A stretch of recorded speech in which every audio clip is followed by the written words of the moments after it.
Hey everyone, my name is David Dunbar, or the Theme Park Evangelist.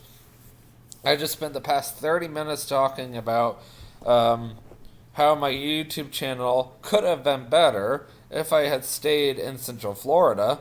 And then I also talked about how my YouTube channel has been different or has changed ever since I moved up here. And I also mentioned how I have almost been YouTubing here in Kentucky longer than I've been YouTubing in Florida, as hard to believe as it is. Considering I started my YouTube channel back in December of 2016, and I moved to Kentucky in June of 2019, and I have already been here for officially 2 years as of today. So this December will make, I guess you could say, 5 years that I've been YouTubing. So let's think about this. Um, December of 2019, I was YouTubing in Kentucky, and December 2021, I was YouTubing in Kentucky. So that means that I basically have been YouTubing in Kentucky basically the same amount, but let me think about that. I love YouTubing with my laptop. Um, and not just that, I love the camera option. I don't always like doing live videos because of the fact that in the event that my mind needs to pause for a second, like I need to think about something, or in the event that like I need to get up for a minute, I can't really do that during a live video. So I love the pause feature. I really do. Anyway, now that I think about it, I've YouTubed in Florida for 2.5 years, December of 2016 through June of 2019. So this December will be 2.5 years I've been YouTubing in Kentucky. So as of December, I will have been YouTubing in Kentucky as long as I've been YouTubing in Florida.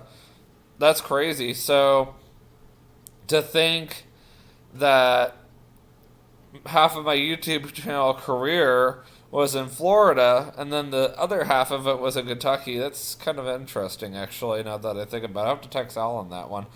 Um, anyways, I really wanted to do a Life as a Working Disney Cast Member video today, and let me look it up let me see where we're at today. All right, I just looked it up. We're on chapter 32. We're on getting to experience working in EPCOT one last time. So I say that because you already know that I started at EPCOT back around late February, early March, and I was only there exactly a month. And it wasn't anything, against EPCOT by any means, or even Disney for that matter. It's called, I was getting so much whiplash or backlash from Toy Story Land that it got so awkward that I just I'm done. I can't do it anymore, and that's why I left. So, anyway, let's get into it. I got a phone call from the Walt Disney World Casting Center basically saying, hey, we got your transfer for EPCOT Custodial. And I didn't think to myself, what? I mean, I was excited about going to EPCOT, but it was like, really? Custodial. So I did have one huge favor to my advantage, was the fact that I did at least work at EPCOT already in the past. I had already been there about 3 weeks to a month.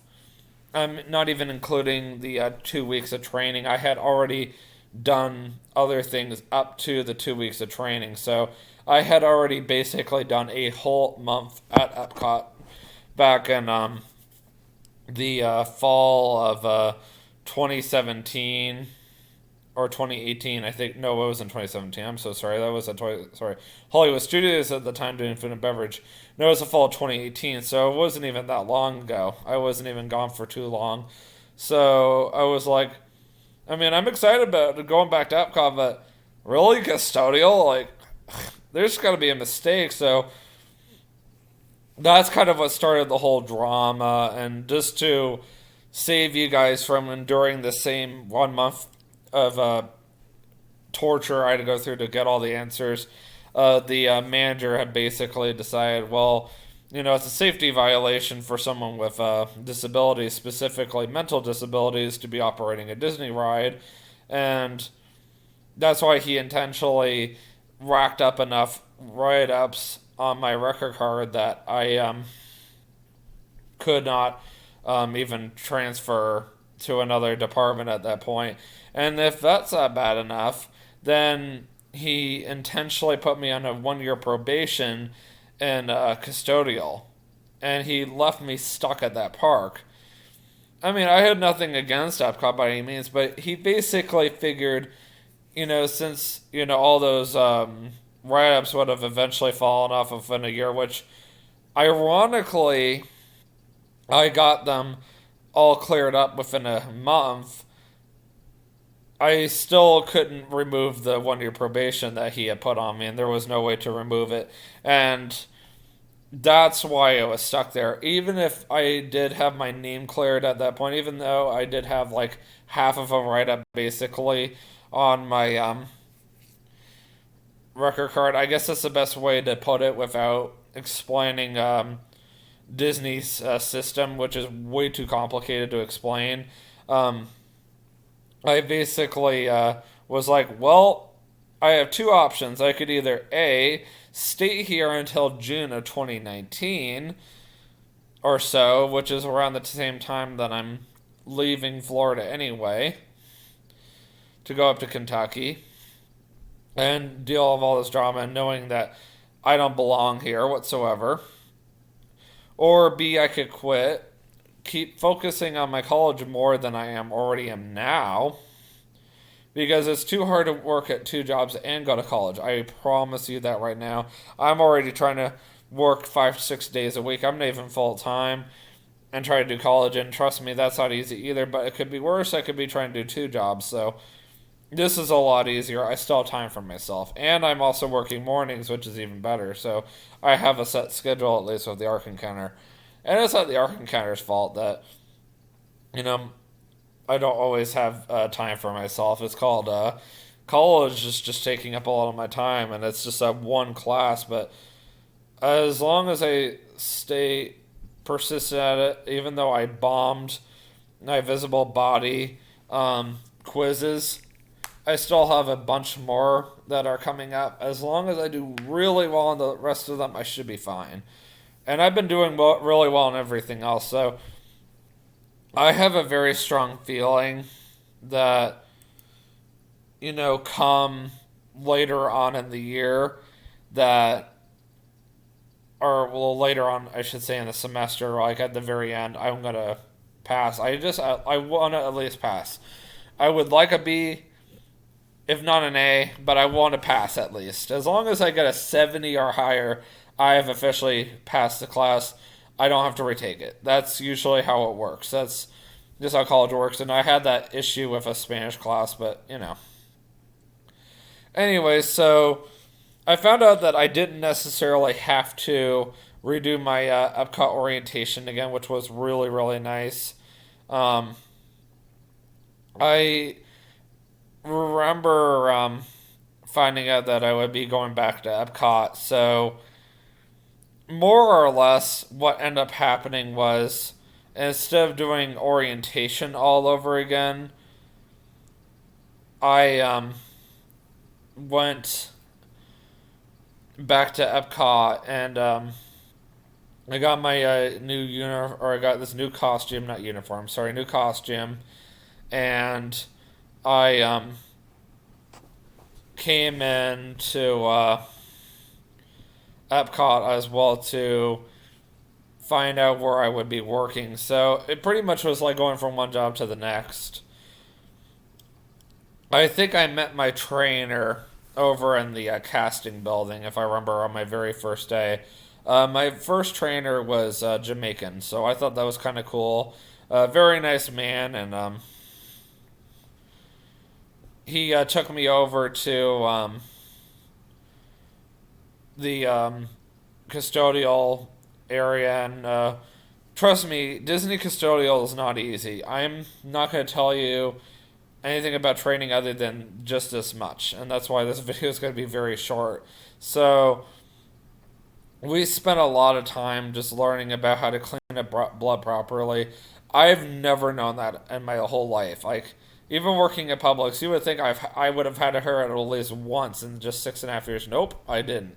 So it wasn't until I started working for Disney and I started doing custodial, I actually found out how to do that there, and how many different chemicals there are out there, and how Disney wants everything cleaned. I found out how Disney cleans restrooms from them. Like, there was just so much information that I had to read in the operations guide, even for custodial, and just learning from the trainer in general. I was just like, wow, and never would have thought that Disney would even have so much detail and emphasis put on cleaning. Like, I knew that Disney was big on cleaning or pro on cleaning, but I didn't know they took it to the excess. I know Universal is even pretty big on cleaning, but I don't think anybody can top Disney.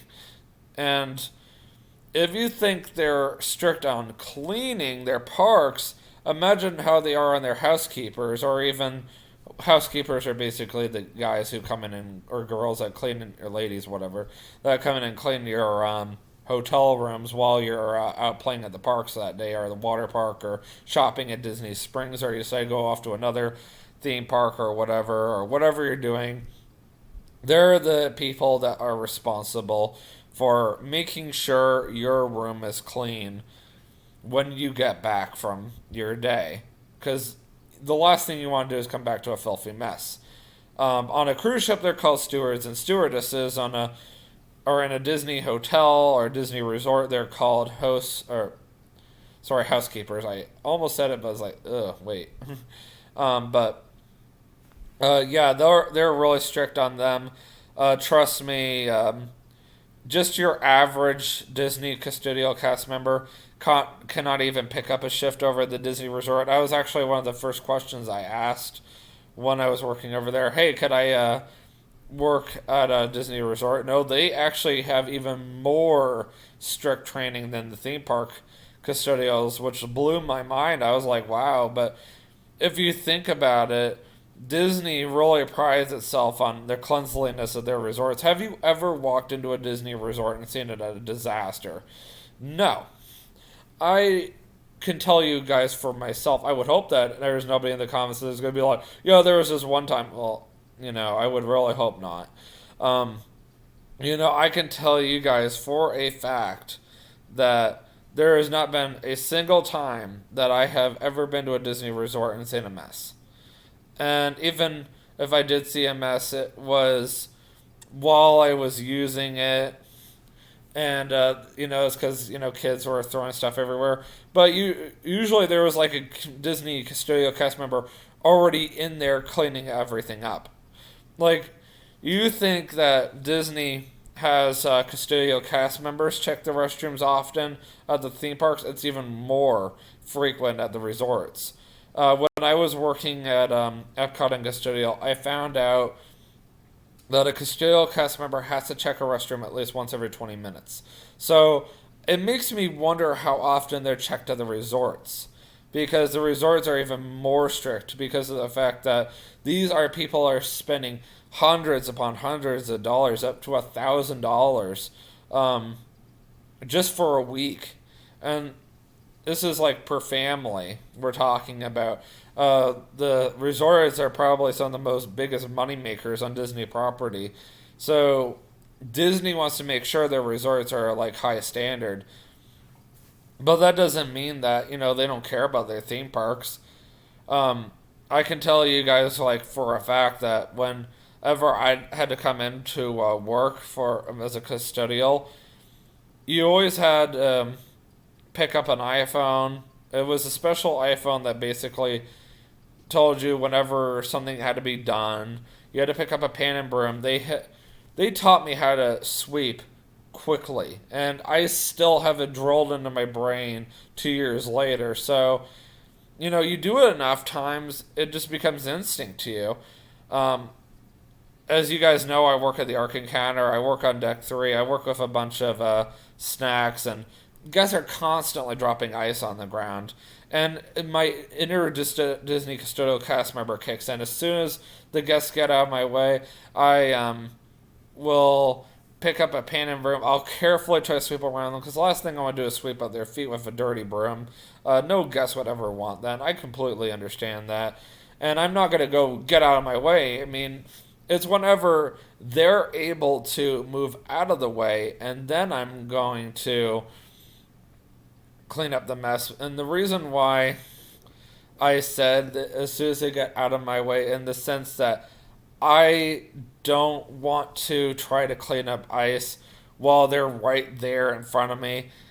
Obviously, not only is it rude to them, but also it's more challenging to try to clean up a mess when there's a bunch of people just standing around. Even though there's a lot of ice everywhere, which is a safety hazard, you're better off waiting until that whole area is cleared and then trying to clean up the ice. I've had times where I had so much ice in the thing, and I also had a bunch of ice on the floor, that sometimes I've had to stop people from coming in for like 2 minutes. And I'll quickly clean up as fast as I can. I've got that inner Disney cast member, down, and I'll take that pan and broom. I've used it so much, and I had Disney drool into my brain how to quickly use it, how to efficiently use it, all that fun stuff. And I can just get in there, clean up the mess, and be done, and have everybody go back to doing whatever they need to do. And you don't want to take too much time, and that's with anything. And Disney was really big about that too, especially their custodial cast members. Whenever you were cleaning the restrooms, you were really just going in there to check it. You were doing a quick clean. You would go clean all the urinals really quick. You didn't have to spend like a ton of time on it, which was something that I had a hard time comprehending about 2 years ago. I failed to understand that you were just really in there, do a quick clean. If anything needed the toilet paper replaced, go ahead and do it. Obviously, you don't want to spend too much time in there. I mean, you obviously don't want to go in there and do absolutely nothing, which is kind of part of the reason why I would spend too much time in there, but that's besides the point. The whole point is you're going in there, you're spending about 20, 30 minutes, maybe 45 minutes. You're just making sure you're going over everything. Obviously, you don't want to be thorough about it by any means. And then you're moving on to the next assignment. You want to get your job done as quickly as possible because there's so much for you to do. And most importantly, the reason why you have to be quick about it, because someone is literally going to come right behind you and do the same exact thing you just did. I would hope so anyway. If not that person, the next person behind them. And then at the end of every night, if you guys didn't know this already, you're going to know it now. Disney has every single restroom deep clean. There is a third party custodial shift that comes in overnight and deep cleans the entire restroom in the park. And it was something that my brain had a hard time comprehending back about 2 years ago, but now I could handle it. I feel like if I were given the opportunity to go back and be a Disney custodial cast member, I could do a lot quicker. Like even at the I could even probably do housekeeping at either the Ark Encounter or the Creation Museum up to a point, because I know for a fact that I could go in there, just do a quick clean on everything, make sure everything's good to go, and then go back out there again. Because they are constantly needed, and I've noticed that. There's constantly people spilling soda. People make mistakes, you can't hold people accountable, especially your guests, like, it doesn't matter what job you're at. I mean, people are going to drop stuff, and I mean, what are you going to do, yell at them? Like, yeah, you don't want them to ever come back, then go right ahead, but trust me, the boss ain't going to like it either. So you got to look at it that way. But the point is that this is all stuff that I would have to keep in mind even when I was a custodial at EPCOT. As much as they appreciated the fact that you were taking your time making sure a restroom was clean, you were also putting more pressure on other cast members that were trying to do the job for you, and when in reality, you or other cast members need to be sharing the responsibilities. When I was cleaning the restroom, I should have been done quickly so I could go off to, like, let's say electric umbrella and go clean in there. That was constantly needing attention. And by me taking forever to clean the restroom, I was failing to get it done sometimes, and I was forcing other cast members to do it for me, and that's not fair. And the electric, well, not the electric umbrella, sorry, if I did say electric umbrella, that was a mistake. I meant to say that soda place in EPCOT that's actually making a come. It's already made a comeback this summer. Club Cool. That's what I meant to say. Club Cool does not clean itself. Club Cool constantly needs attention because people are constantly spilling soda all over the place, especially kids. It's crazy. But what are you going to do? What are you going to do? Yell at them? You know? I know I said, what are you going to do twice by accident, but still. You can't yell at them. I mean, it was just an honest mistake. That's all it was. But, you know, I know it's easy for us to go like, oh, that's not fair. And that's pretty much how I felt when I was a cast member sometimes. It was like, really? And then I had to clean the inside of the trash can because, you know, people were sometimes trying some of the soda and go, ooh, I don't like this, and they would throw it out. I mean, that's just natural instinct. And I would have to deep clean all the trash cans. I mean, yeah, I could have gone a little faster. Trust me, cleaning Club Cool was not an easy task. But I made it work. There were easier projects to do at EPCOT, but I'll explain them more as I get more into this series, which is a very short one, actually. I definitely would say that I really like cleaning the electric umbrella restroom. I did have the opportunity to clean that one a couple of times while electric umbrella was still around. I did clean the Journey into Imagination figment restroom a couple of times. I would say I probably cleaned the electric umbrella one a little more often, which is fine. Both were very, very small. If you ever had to clean a restroom as a cast member or a Disney Custodial cast member that had the family room, you had to clean that one too. My recommendation for any future Custodial cast members, clean the family room first. Make sure it's all well stocked, and then try focusing on yours.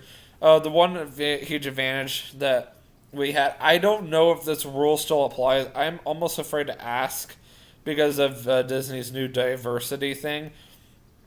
I'm almost worried that now men can clean women's restrooms and women can clean men's restrooms, or men can clean whatever restroom they feel more comfortable with. That about 2 years ago, men could only clean men's, women could only clean women's.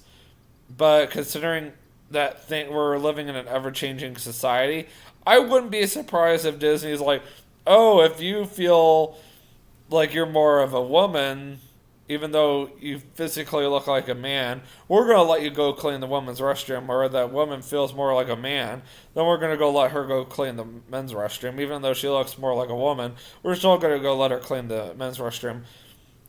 Honestly, I would not be surprised if Disney's doing that.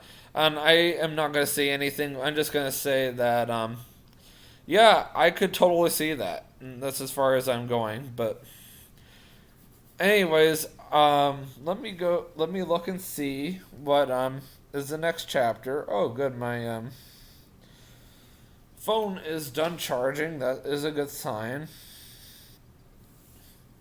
So I can unplug that.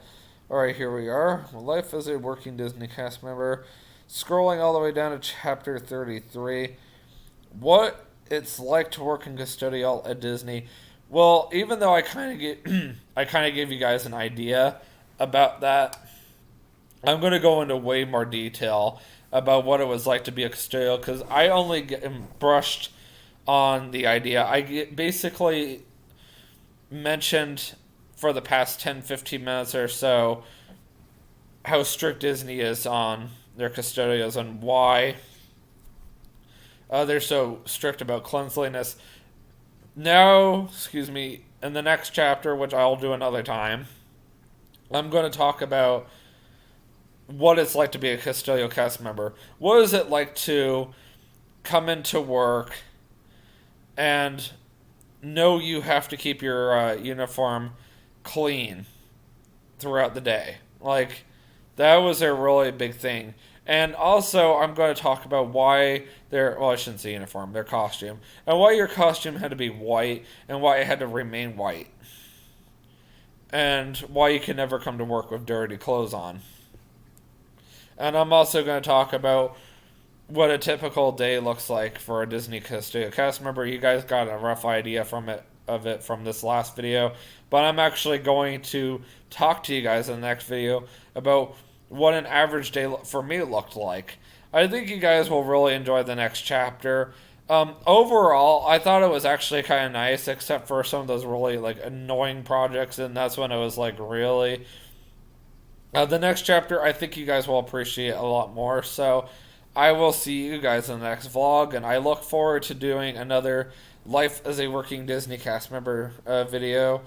I'm going to go ahead and tell you guys the rest of the videos that I have coming up, since we are almost done with it, with the series, which is amazing. Yeah, actually, this is my very last video, so, of the whole Disney Custodial Cast Member series, now that I think about it, which is why I spent so much time talking about this one.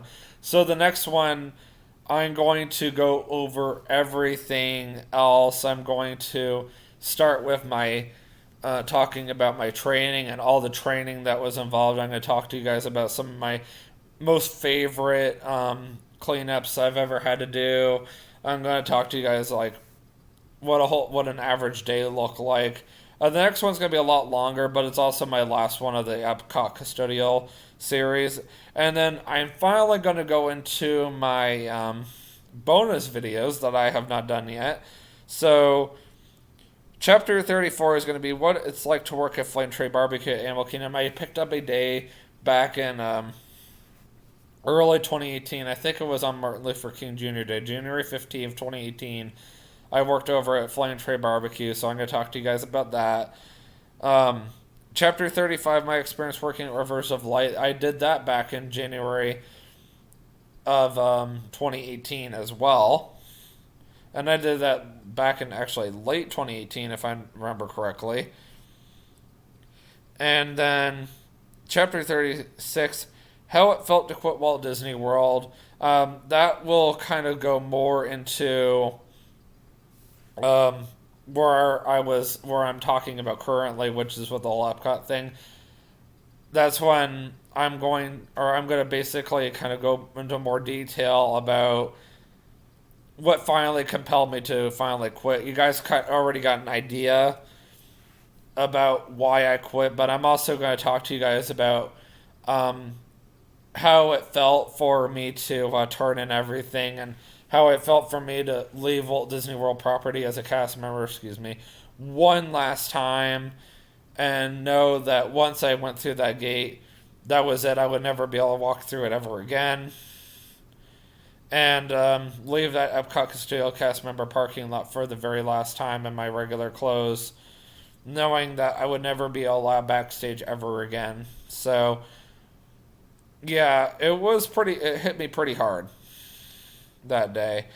And then Chapter 37 is kind of more where I'm at right now, which is how it feels to be a former cast member.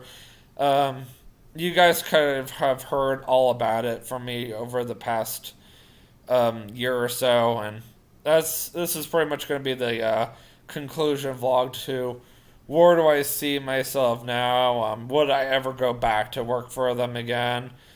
And then after that, I will basically introduce my next series, which will feature how I met TJ and Kay, and all the different crazy things that we've done, and what it's like to be friends with them. And I will start that vlog series pretty much right after I end this one that we're on right now, which we're almost done with.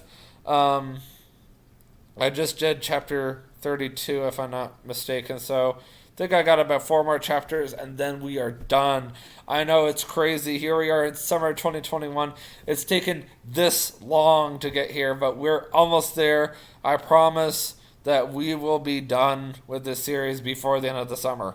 So hang in there, guys. We're almost there, and then I promise that before the summer is over, you guys will be already on the next series. I don't know when that series will be over, but I know for a fact that once I do get on that series, I will try to have another series in mind for the next one, because I really like doing these things. I really like talking about my backstories, and I really feel like that's what makes my YouTube channel stick out from most YouTubers, like even the Tim Tracker. I love the fact that I can just sit down and just talk to you guys about this and that and all that kind of fun stuff. So, anyways, I will see you guys in the next vlog. And always remember, you can do all things through Christ who strengthens you. Have a great day. Peace out.